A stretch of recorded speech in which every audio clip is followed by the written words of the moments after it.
I float. My face is to the sky, my eyes closed. I shiver in my thin blanket. I feel the sun on my face, on my crossed arms, but it warms not my bones. 4 young men, the strongest in the village, propel me forward in their narrow boats as I lie here between them on my raft, 2 on either side.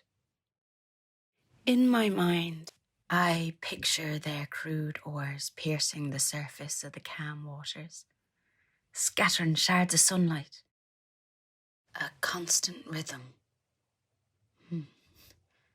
It soothes me. They try to be gentle as they heave the raft onto the shore, but I feel every bump. At least I still feel. It's quiet now. I thought them gone, but then, softly, a gentle touch on my shoulder. I keep my eyes closed. I do not trust myself to look. I know who this is. I cannot let him see my pain. I cannot let him show his grief before the others. I will wait until I hear the oars break water again. Faster now. No burden to slow them down. I open my eyes to find a single flower laid upon my chest, a humble wreath. All is silent but for the lapping of the waves. I am utterly alone. A heaviness descends. I close my eyes and I float downwards into deep slumber. I wake, blinking, drops of water splashing on my face. My tongue seeks them out. Oh, such thirst. A shadow over me. A girl. An angel come to greet me, perhaps. No, an angel would not smell. She brings something to my lips. A fleshy leaf.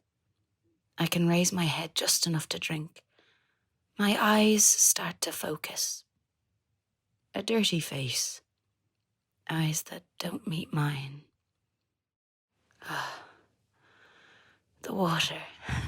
Fresh. Delicious. Oh, it restores me. I try to pull myself up more. The girl draws back. I can see her better now. Ragged, thin, hair tangled and matted. A strangeness there. I beckon to her with my hand. Her eyes flick between me and her feet as if she's deciding whether to run. I ask, "What is your name, child?" No answer, but she takes my hand, pulls me up, then jumps back. I steady myself and sit on a rock nearby. She darts forward, reaches down for something. My blanket! That's mine! I shout. She takes off towards the undergrowth and stops. She turns. She waits. An invitation. I shuffle slowly after her. What harm can it do? I am already spent. It's not far where she takes me. We come to a stop at the mouth of a cave. A profound darkness lurks within. The girl enters the cave, no fear of it. This is a place familiar to her. She's been here before. I follow, and it takes a moment for my tired old eyes to get used to the darkness. Then, in the gloom, I make out a bundle of straw. A bed, perhaps. And close to it are seashells, many of them lined up in rows. She has taken care with them. A real treasure trove. The girl is already busy, coaxing a smouldering fire. She has laid my precious blanket out beside it. Is this to be her bed or mine tonight? As if hearing my thought, she takes my hand and leads me to it. I gratefully lower myself down to rest. She scurries off, but soon returns with another leafy plate, this one bearing soft berries, and I start to eat, savouring each mouthful, sharp and sweet, impossibly good. I feel myself revived, enriched.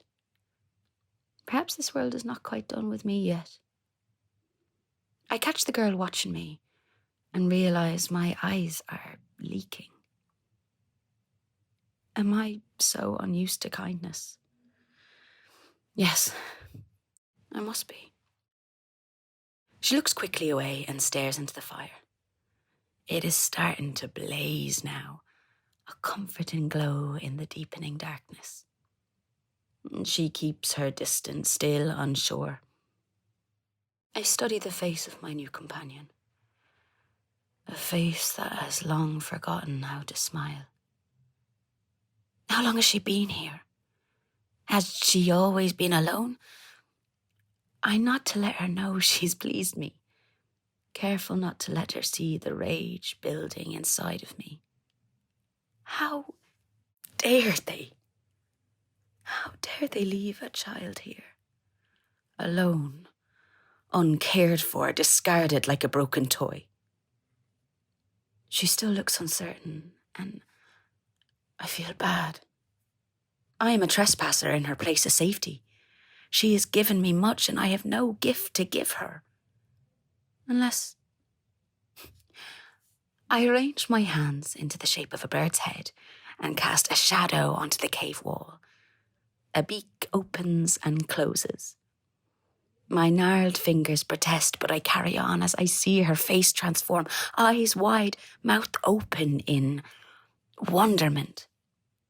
Such pure joy, such innocence. I pause. She frowns. I patted the space beside me. She slowly comes closer, not close enough for me to reach out and touch her.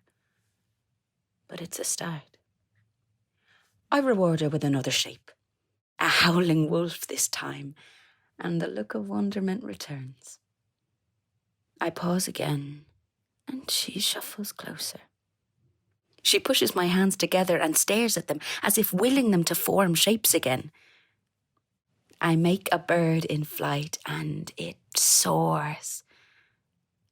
I find myself starting to sing. A song from my childhood, passed down for generations, passed on by me to my children and from them to my grandchildren. A poor inheritance from a poor old woman. I enjoy her rapt attention. I'd not expected this. I stare from my sleep. The girl lies curled into me, breathing steadily. I'm used to her earthy scent now. A rat scurries by, disappears into the depths of the cave. I hear a dry crackling sound in the darkness, like footsteps on dry twigs. I pull myself up, careful not to disturb the girl. Oh, she has earned her rest. I pull a stick from the fire. It is just bright enough to light my way a little. I venture into the dark, slowly, a few steps at a time, heading towards the crackling sound. Oh! A rat runs across my foot. But I keep going. The light from my torch is dimming, but I can see well enough to know I'm getting close. Close to whatever lies within. The rear of the cave is suddenly illuminated. A row of bodies. Their bones picked clean, the whole grisly scene teeming with rats. These are the ones who came before me. Old woman, behold thy fate. I turn round to the source of the light. The girl peers out at me from behind her flaming torch. She steps forward and lays one of her pretty shells on the ground, adding it to many others. A respectful border between the bodies and the rest of her cave. Did you eat them or the rats? I ask in jest.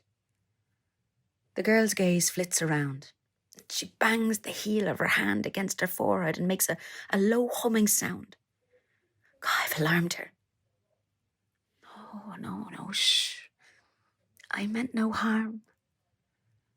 I sit on the ground beside her. I want to hold her, comfort her, but somehow I know that's not what she needs of me. She comforts herself instead, swaying back and forth. I join in. Back and forth, back and forth. A soothing rhythm, like oars in water. I wait there until her storm has passed. She settles. She gets up and heads back to the fire. Before I follow her, I take one last look at the bodies. It matters none. It's time to sleep, for I'm so weary. I float. I watch from above as the girl finds me cold. She returns to her special place and picks out a shell. She places it on my empty chest. I am honoured. She lifts the corners of the blanket closest to my feet, and gently, slowly, she pulls me to the back of the cave. My final resting place. I do not feel it. There is no pain. I just float.